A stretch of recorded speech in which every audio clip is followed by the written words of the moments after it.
আমার প্রথম কাজ ছিল মৃত মানুষদের নিয়ে আসা। সত্যি বলতে আমি এটা টাকার জন্য করেছি। এই পর্যন্ত 10,000-এরও বেশি মানুষকে আমি কবরে শুইয়ে দিয়েছি। আমি বডি ব্যাগ খুললাম আর চারদিকে পোকা, ম্যাকটস। আমি যখন কাফন পড়াচ্ছিলাম মুখ থেকে মাকড়সা বের হতে শুরু করলো আর নাক ও কান থেকে ছোট ছোট পোকা বের হচ্ছিল। যখন তিনি মারা গেলেন আমাদের জানানো হলো আর তার ভাই বলল, না আমি তাকে দাহ করব। আমি বললাম, আপনার ভাই মুসলিম, ইসলামী পদ্ধতিতে দাফন হতে চেয়েছিলেন না? কোনোভাবেই না। যখন দেহটি ভেতরে গেল আগুন লাগতেই দেহটি লাফ দিয়ে উঠল। সে বলল, হে ঈশ্বর, সে তো বেঁচে আছে।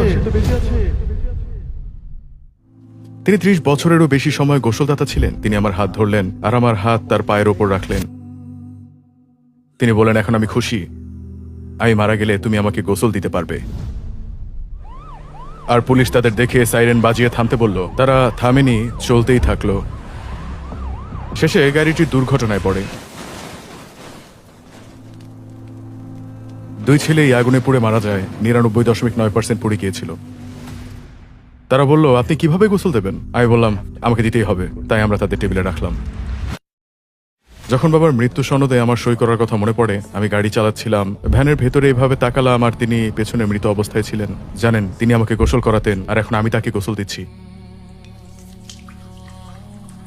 আর জানেন, যখন আমি তাকে কাফন পড়াচ্ছিলাম তার ঠান্ডা দেহের চামড়া অনুভব করলাম। আমি বললাম, জানেন বাবা, আপনি চলে যাননি, এটা তো শুধুই শুরু। আসসালামু আলাইকুম ভাই আহমদ রাইচি, আমাদের সঙ্গে থাকার জন্য অনেক ধন্যবাদ। আপনি মুসলিম আন্ডারটেকার নামে পরিচিত। টুয়ার্ডস ইটারনিটি হিসেবে আপনাকে সঙ্গে পেয়ে আমরা খুব খুশি। জাযাকাল্লাহ খায়ের। আপনাকে দেখে এবং অবশেষে দেখা করতে পেরে আমি খুব খুশি ও আনন্দিত। আপনার জীবন সম্পর্কে আমাদেরকে সংক্ষেপে বলুন। আমার পটভূমি মধ্যপ্রাচ্যের। আমার দাদা দাদিরা দ্বিতীয় বিশ্বযুদ্ধের সময় লেবানন থেকে অস্ট্রেলিয়া এসেছিলেন।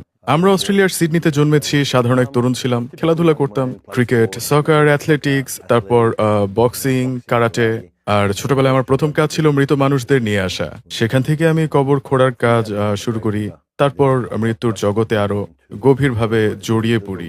মৃত্যু এবং পৃথিবীতে মানুষের শেষ দিন নিয়ে। 1996 সালে প্রথম যাকে আমি দাফন করেছিলাম, সেখান থেকে আজ 2026 পর্যন্ত 10,000-এরও বেশি মানুষকে আমি কবরে শুইয়ে দিয়েছি, কবর খুঁড়েছি। 6,000-এরও বেশি মানুষকে গোসল দিয়েছি। আপনি এই কাজটি কেন বেছে নিয়েছিলেন? আমার বয়স যখন 14 বা 15, প্রথম যে কাজটি সামনে এলো তা ছিল আমাদের কমিউনিটির জন্য মৃত মানুষদের নিয়ে আসা।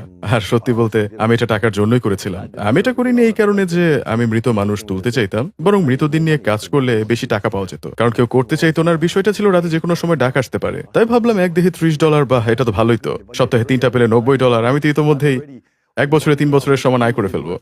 আমি এভাবে হিসাব করতাম, কারণ তরুণ বয়সে টাকার দরকার হয়। কিন্তু শর্ত ছিল আমাকে কাউকে সঙ্গে নিতে হতো।